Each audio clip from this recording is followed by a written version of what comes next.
A paz do Senhor, queridos irmãos e irmãs, sejam muito bem-vindos aqui ao canal da EBD em Foco. Eu me chamo Vitor Santos e hoje eu vou estar trazendo para você um vídeo de dicas, para te ajudar aí a elaborar a sua aula, te dar novos caminhos e possibilidades para você aprofundar aí a elaboração da sua aula da lição de número 4, onde a gente está trabalhando sobre a atualidade dos dons espirituais, tá certo? Esse é o nosso vídeo de dicas, então não é o vídeo aí que a gente faz todo o comentário da lição. Eu vou falar um pouquinho mais sobre esse vídeo que nós temos aqui no canal depois para você. Quero que você entenda que aqui a gente vai traçar alguns pontos, algumas sugestões, lançar algumas luzes aí caminhos que você pode trilhar na lição de número 4, tá certo? Já quero pedir para você, acompanhe esse vídeo até o final, avalie esse vídeo aqui pra gente e deixe seu comentário, é muito importante seu comentário aqui pro nosso canal. Queremos a sua opinião, a sua sugestão, tudo isso pra gente melhorar cada vez mais o conteúdo que vamos passar para vocês. Então, se você gostar desse vídeo, curte, compartilha com mais pessoas, para que mais professores possam ter conteúdos aí para elaborar as suas lições e as suas aulas. Tá certo? Vamos lá às nossas dicas. Vamos à dica de número 1, acompanha comigo aí nos slides. A primeira dica que eu quero trazer para você é a respeito do texto áureo, tá certo? É a respeito do texto áureo. Você vê aí que o nosso texto áureo está na lição 4, em 1 Coríntios 12, 4. Então eu quero trazer para você aí um contexto maior, né, um pano de fundo maior sobre esse texto áureo, que eu acho que vai te ajudar se você quiser trabalhar o texto áureo.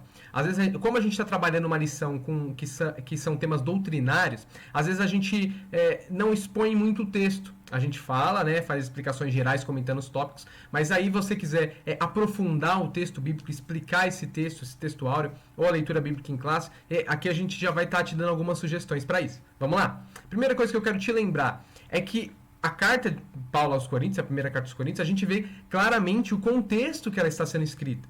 A igreja de Corinto está vivendo uma grande divisão. Essa é a realidade. Tudo que Paulo está escrevendo tem ali como pano de fundo essa situação. Então a igreja de Corinto está dividida, seja por questão de classe social, econômica, como étnica também, tá certo? Então isso é uma realidade que está existindo ali na igreja de Corinto. A primeira coisa, além de saber disso, a segunda coisa é que, mesmo sendo uma igreja aí, cheia de divisões e problemas, Paulo vai dizer na carta que ela é uma igreja repleta de dons. Olha que interessante. Então, é uma igreja que tem diversos dons, mas é uma igreja bem dividida. Então aqui, talvez, professora, você já pode aí trazer alguma lição, alguma atualização aí para a sua classe, para a sua sala, porque ter dons, né? Ter os dons espirituais não significa que a igreja está no seu caminho de maturidade, né? Acho que isso é um ponto interessante, talvez você possa trabalhar isso. Outra coisa, os dons emanam do único Espírito de Deus e é concedido por Deus conforme o agrade. Por que Paulo ensina isso à igreja de Corinto? Para não existir aquela divisão de pessoas acharem que são melhores umas que as outras pelos dons que têm ou pela quantidade de dons que têm, Paulo explica que é o Espírito que age, é o Espírito que concede o dom como ele quer, da forma que agrade para a edificação da igreja. Então a gente precisa entender, quando a gente vai tratar dos temas dos dons espirituais, que o dom espiritual é algo que vem do Espírito para a igreja. E o Espírito concede como ele quer, da maneira que ele quer. Então tudo isso aqui são os panos de fundo aí para você trabalhar o texto áureo. E a outra coisa que eu queria te falar aqui é que dons no grego significa dotação especial do Espírito aos homens. Então essa palavra dons no grego, ela é próxima da palavra graça. Graça, você sabe, significa favor imerecido. E dons aqui é essa dotação especial aí do Espírito Santo. É um favor do Espírito Santo para agir aí na edificação da igreja. Tá bom? Então aqui são alguns pontos que eu trago aqui para você, que talvez te ajude aí se você quiser trabalhar de uma forma mais ampla aí o texto áureo. Beleza? Continuando, a dica 2, ela também vai te ajudar e vai ser um complemento disso que eu estou falando. Porque é a leitura bíblica em classe. Agora, se você quiser expor a leitura bíblica em classe, você quer fazer uma exposição desse texto, aí a gente já está no contexto maior, contexto imediato que a gente chama, do texto de 1 Coríntios 12:4 que eu citei. Aí se você quiser expor a leitura bíblica em classe, porque o comentarista não faz essa exposição desse texto, então você pode ter a oportunidade aí de fazer, é do verso 1 ao 11, O que você pode fazer já? Aproveitar as dicas que eu dei agora, da dica 1, isso já vai te ajudar a expor esse texto, e também eu vou trazer algumas outras dicas aqui, algumas outras sugestões, que queria te dizer o seguinte, no verso 7, sobre os dons que está sendo dito, Paulo vai dizer que o Espírito concede a cada um. não só alguns selecionados. Então, isso é uma coisa interessante, se você for trabalhar esse texto, é lembrar disso. O Espírito Santo concede os dons a cada um. Eu já disse que ele concede como agrada, mas a gente percebe que não são alguns selecionados, são algumas pessoas específicas que vão receber determinado dom porque elas são mais bonitas, mais inteligentes, elas são mais santas. Não é isso. O Espírito concede a cada um. Isso significa que todas as pessoas podem ter dons, todas as pessoas podem receber os dons do Espírito. Isso precisa ficar claro aí na sua lição, se você for trabalhar esse texto. E é interessante que o verso 7 traz essas luzes pra gente. Dos versos 8 ao 11, a gente tem a enumeração dos dons para o bem comum. Então, Paulo faz uma lista de dons e enumera elas. Talvez você possa trabalhar esses dons.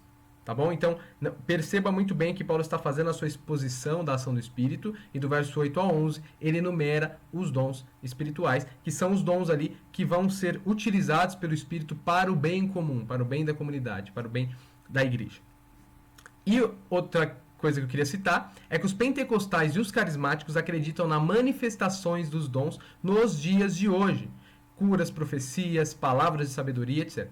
Então, tanto pentecostal como carismático acredita que aqueles dons, esses dons que eu fiz questão de citar do verso 8 a 11, que são citados por Paulo, eles continuam hoje, tá? Então, essa é o que distingue os pentecostais e carismáticos de alguns outros cristãos tradicionais, que às vezes não acreditam na validade dos dons para os dias de hoje. Então, esse é um ponto que eu queria trazer aqui para você. Beleza? Vamos continuar? Dica de número 3. É uma sugestão de livro que eu quero te trazer. Dica de livro. Que livro que eu quero te indicar para você elaborar, e você quer saber mais sobre esse tema, ou você quer estudar mais esse tema? Esse livro é sensacional. Esse livro talvez seja o melhor que nós temos em português que trata sobre o assunto dos dons espirituais. É um livro do Craig Keener, O Espírito na Igreja. Foi publicado pela Vida Nova. É um livro sensacional, ele é um autor carismático, ele trabalha muito bem essa questão dos dons espirituais. Então, eu deixo aí sugestão, você pode adquirir agora, ou se não puder adquirir agora, tente adquirir depois para ter na sua biblioteca. É um livro muito interessante. Tá certo? Dica de número 4.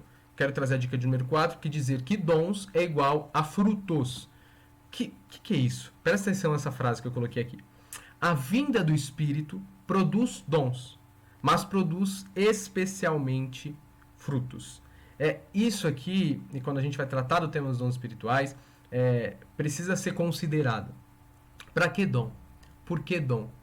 Porque devemos falar sobre dons espirituais. Aqui a gente tem a compreensão. Os dons servem para gerar frutos. Os dons vão frutificar, vão gerar ações de vida, vão gerar transformação, vão gerar salvação, vão gerar comunhão. É por isso que os dons estão à disposição aí. E por isso, aqui eu faço uma ressalva do que eu falei na dica anterior. O que distingue os pentecostais e carismáticos de outros, por exemplo, cristãos tradicionais. Não é que os cristãos tradicionais que não acreditam nas validades dos dons hoje, eles, como posso dizer, eles não acreditam que Deus pode operar maravilhas ou pode se manifestar. Eles acreditam sim que Deus pode operar maravilhas e se manifestar. O que eles não acreditam é que pessoas hoje podem ser dotadas desse dom. Por exemplo, pode ter uma pessoa que tem o dom de cura e quando ela ora constantemente, frequentemente, pessoas são curadas. Eles não acreditam nisso. Já os pentecostais carismáticos acreditam sim que Deus dá os dons, que estava dito, essa é a hermenêutica pentecostal, que está dito lá na Escritura, aquilo que os cristãos vivenciaram também, além de ser informativo para nós, é modelo para nós vivermos hoje. Então hoje nós podemos também viver essas experiências, e o movimento pentecostal aí na sua história, os seus 100 anos de história aqui, pentecostalismo moderno, testemunha muitas e muitas histórias de maravilhas, de pessoas que são usadas por Deus com os diversos dons. Mas quando a gente fala de dom, a gente fala de prodígio, a gente fala de várias características aí, de vários tipos de dons que Paulo enumera. A gente tem que entender que os dons é igual a frutos. Dons é para frutificar, tá bom? Dica de número 5 que eu trago para você. Você talvez possa desenvolver com os alunos alguns dons. Acho que isso é interessante. Desenvolver com os alunos alguns dons. Então, por exemplo, eu coloquei aqui um dom que Paulo enumera, que é a palavra de sabedoria. Então, talvez na sua aula, você pode citar cada dom e trabalhar com os alunos. Palavra de sabedoria. Eu trabalharia como esse dom, eu primeiramente traria o contexto ali que está existindo. Por exemplo, na igreja de Corinto, na cidade de Corinto, né, aquele contexto grego, eles priorizam muito a oratória. A oratória é algo muito importante, primordial para eles. Eles valorizam a oratória. Então, aqueles grandes oradores que falam grandes sermões, que inspiram as pessoas, fazem as pessoas rirem, chorarem, às vezes o mesmo sermão, era comum. Existia competição de oratória. Existia Jogos Olímpicos de oratória no mundo greco-romano. Então, o povo já valorizava essa oratória. Mas para Paulo, a verdadeira sabedoria era a mensagem da cruz. Então, enquanto aquele contexto social valorizava o tema da oratória, valorizava a oratória, Paulo, ele diz o que é sabedoria realmente. Não é oratória, não é aquele discurso lógico, mas é a mensagem da cruz. A mensagem que salvou os coríntios não era retórica, aquela mensagem retórica que convencia pelo discurso lógico, não. Mas simplesmente a mensagem divina da salvação em Cristo. Então aqui a gente está trabalhando um contexto que existia na época, né? E o que Paulo entende por sabedoria, certo? Palavras de sabedoria, então, é igual à revelação dos mistérios divinos com base no discernimento do próprio Deus. O que eu quero dizer com isso? Paulo, ele trabalha o tema da sabedoria diferente de como constantemente as pessoas ali naquele universo social entendiam. Né? As pessoas entendiam sabedoria, era aquela pessoa que fazia um grande discurso lógico, retórico, e falava, essa pessoa tem palavra de sabedoria.